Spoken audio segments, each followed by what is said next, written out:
Hash हीर की दुनिया, सच और धोखे की उलझन। परार हवेली में उस शाम हलचल थी। नया उत्पाद लॉन्च होने वाला था और पूरा परिवार तैयारी में लगा था। लेकिन हीर का मन उदास था। वह अपने कमरे में अकेली बैठी थी, आंखें नम। कुछ दिन पहले की घटना उसके दिमाग में बार बार घूम रही थी, वह शादी का मंडप जहां सनी ने उसे अकेला छोड़ दिया था। हीर की सहेली थैलावती उसके पास आए। हीर, क्या सोच रही है? लॉन्च की पार्टी है, तैयार हो जा। हीर ने मुस्कुराने की कोशिश की। कुछ नहीं यार, बस थक गई हूँ। थैलावती ने कहा, अरे तू तो बदल गई है। पहले कितनी हंसती खेलती थी, अब चुपचाप रहती है। हीर ने गहरी सांस ली। जिंदगी बदल गई ना, सनी ने सब बदल दिया।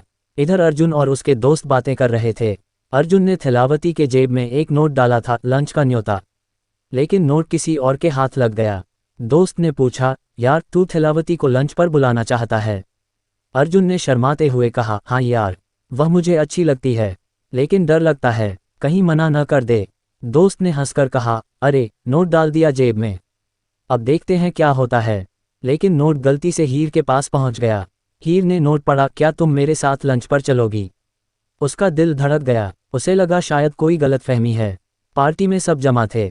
गुलाब सिंह, परिवार के बड़े, ने कहा, कल नया उत्पाद लॉन्च है, सबको आना है, खुशी का माहौल लाओ। सनी वहां था, लेकिन उदास। उसकी मां ने कहा, सनी, हीर से माफी मांग ले, कितनी बार कह चुकी हूं। सनी ने कहा, मां, मैंने कोशिश की, लेकिन वह सुनती नहीं। हीर पास ही खड़ी थी। उसने सुना और मन ही मन सोचा, माफी से क्या होगा, तुमने मेरी जिंदगी बर्बाद कर दी। थैलावती ने हीर से कहा, हीर, तू सनी से बात कर ले, शायद मजबूरी रही हो उसकी। हीर ने गुस्से में कहा, मजबूरी? उसने जबरदस्ती सिंदूर भरा, मुझे अपनी पत्नी माना, उसका परिवार मुझे दुश्मन मानता है। थैलावती चुप हो गई। अर्जुन ने थैलावती से पूछा, नोट पढ़ा? थैलावती ने कहा, कौन सा नोट? अर्जुन चौंका, मैंने तुम्हारे जेब में डाला था। थैलावती हंस पड़ी, शायद किसी और के पास चला गया। हीर ने नोट फाड़ दिया। वह नहीं चाहती थी कोई नया उलझन। रात को परिवार डिनर पर था। गुलाब सिंह ने नवाब से कहा, बेटा क्रिकेट छोड़ो, बिजनेस संभालो। नवाब ने कहा, पापा क्रिकेट मेरा पैशन है। गुलाब सिंह ने कहा, पैशन से पेट नहीं भरता, बिजनेस में आओ। नवाब चुप हो गया। उसे लगता था पिता उसे समझते नहीं। हीर अपनी सहेली से बोली, मैं सनी से दूर रहना चाहती हूँ, लेकिन वह पीछा नहीं छोड़ता। सहेली ने कहा, एक बार बात कर ले, शायद पछता रहा हो। हीर ने फोन उठाया, लेकिन काट दिया। सनी ने अपनी माँ से कहा, माँ, हीर मुझसे नफरत करती है। माँ ने कहा, तूने गलती की, अब सुधार। लेकिन सनी का मन नहीं माना। वह नवाब से मिला। यार, हीर से बात नहीं हो रही।